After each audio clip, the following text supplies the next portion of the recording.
नौजवान बच्चे को मार देते हो, किस नाम पे? सर्वे के नाम पे। जिस सर्वे को आपके वहाँ के वही आवाम आपको कंप्लीट कराने देती है, वही लोग होते हैं जो बोलते हैं कि आप सर्वे कर लो। वहाँ के जो मुअज्जिम होते हैं, वहाँ के इमाम होते हैं, वहाँ के जो लोकल लोग होते हैं, कोऑपरेट करते हैं। बिल्कुल उस कोऑपरेशन के बाद फिर आनन फानन में आप जाते हो, फिर सुबह 5, साढ़े 5 बजे 6 बजे जाते हो। और जाते किस तरह से हो मेरे भाई? आप जो बोले जा रहे हैं, पुलिस जो बोल रही है, पुलिस का मैं मीडिया में बयान देख रहा था कि वो पत्थर चलाए, आप जा किस तरह रहे हो? जय श्री राम का नारा क्या? मैं तो बड़ा तकलीफ में हूँ।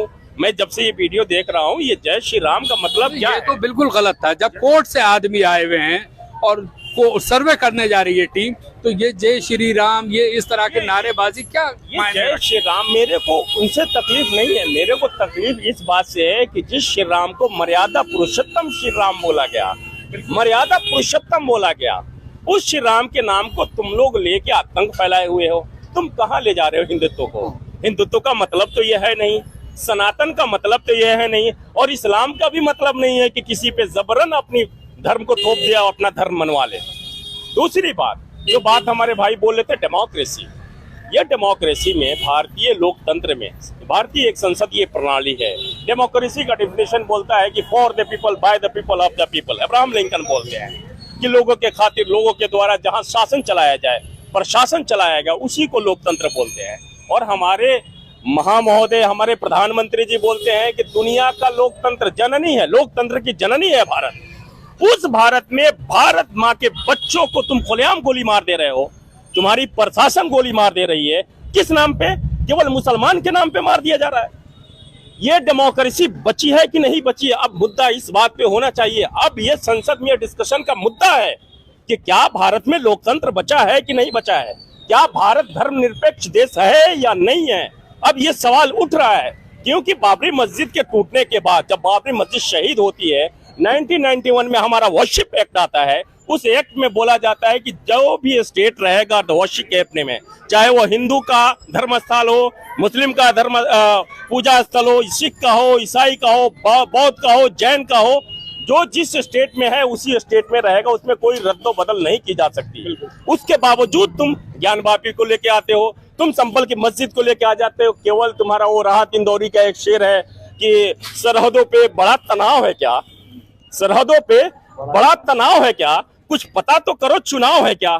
जब भी चुनाव आता है तुम्हारे पास कोई मुद्दे नहीं है। जैसे हमारे भाई लोग बोल दिए ना, भुखमरी तुम पे देखी जा रही है, इकोनॉमिक सिस्टम ध्वस्त हो चढ़ता है, हेल्थ सिस्टम खत्म हो चुका है, भारत बर्बाद के कगार पे खड़ा है। और तुम क्या लेके आए हो? तुम्हारा ये 2025 का मुद्दा हिंदू मुसलमान का मुद्दा होने वाला है। तुम बोल दो ना, अलग ऐलान बोल दो, तुम सत्ता में हो, तुम राज्यसभा में हो, तुम लोकसभा में हो, तुम हिंदू राष्ट्र बनाना चाहते हो, बना लो। तुम्हारी मजबूरी है कि बाबा भीमराव अंबेडकर का दिया हुआ संविधान तुम्हें मजबूर कर रहा है, तुम्हारा मनुस्मृति लागू नहीं होने दे रहा है, तुम परेशान हो। लेकिन परेशानी का सबब क्या है? हमारे नौजवानों को मारोगे, मुसलमान के नाम पे मारोगे।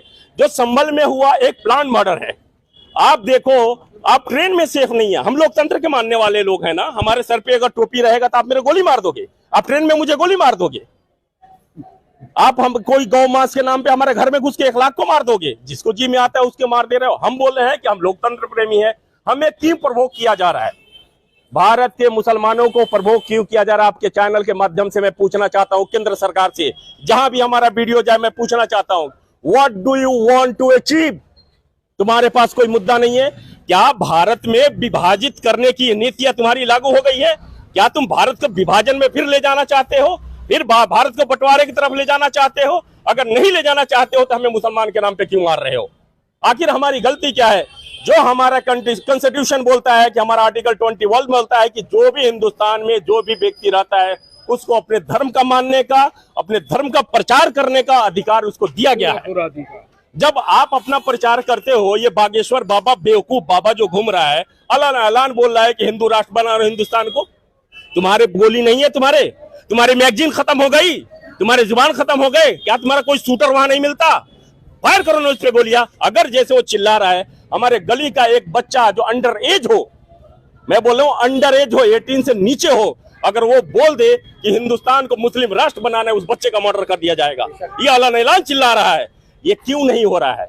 मैं वही बात बोल रहा हूं कि इलेक्शन की तैयारी है और भारत के मुसलमानों से बोलना चाहता हूं मुसलमानों से मेरा एक रिक्वेस्ट है कि अपने बच्चों को यहाँ दंगाई मत बनाए।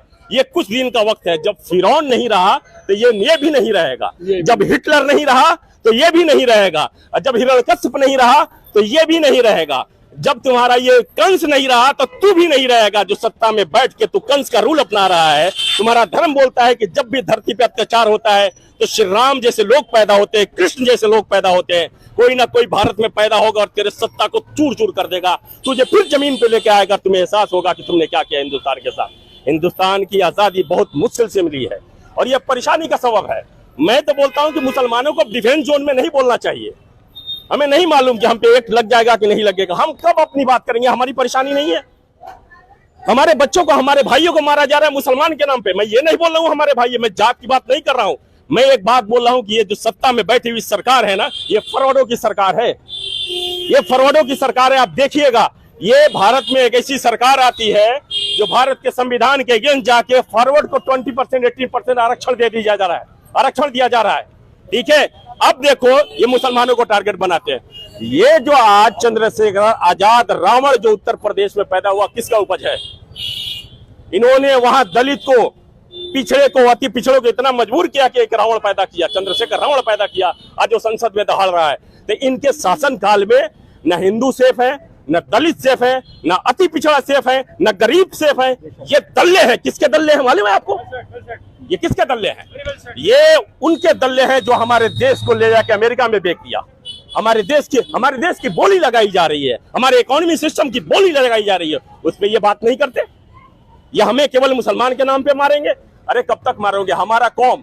मैं एक और मीडिया चैनल को मैं दे रहा था, मैं उनसे बोलना चाहता हूं, ये सत्ता के बैठे हुए केंद्र सरकार में जो काबिज हैं और राज्य सरकार में जो काबिज हैं, कि हम मुसलमान, अगर तुम मुसलमान की बात करते हो तो हम शहादत से नहीं डरते। और हमारा कुरान कहता है कुल्लु नफ्सिन ज़ाइक़तुल मौत, और ये हमारा ईमान है कि हमें मरना है, हमें दूसरी जन्म नहीं होना, दूसरा हमें पुनर्जन्म नहीं होना है। हमें ये हमारा ईमान है। अगर कुरान कह दिया तो हमारा यकीना है कि हमें मरना है। तुम चला लो गोली, लेकिन हमारे इस्लाम को न तुम, न तुम्हारे दादा, न फिरौन, न तुम्हारे परदादा, तुम्हारे नस्लें तबाह हो जाएंगी, लेकिन इस्लाम खत्म नहीं होगा। ये ता क़यामत तक इस्लाम रहेगा, जब तक क़यामत नहीं आता है। जी, इंशाअल्लाह। ये आप देख रहे हैं यहाँ पर खतीब त्यामी और ये लोग हैं, और काफ़ी दिल्ली की जो पब्लिक है वो जामिया नगर की, वो काफ़ी नाराज़ है जिस तरह से ये संभल में दंगा करते हैं और लोग मारे जाते हैं और कुछ गिरफ्तार भी हुए, और जहाँ जो है ज़ख्मी भी हुए काफ़ी तादाद में। ये कहाँ तक सही है, आप लोग कमेंट्स में बताएंगे। क्या होना चाहिए इस पे, किसको अरेस्ट होना चाहिए, किस पे केस चलना चाहिए, ये सब लोग ज़ियान न्यूज़ के कमेंट्स में आप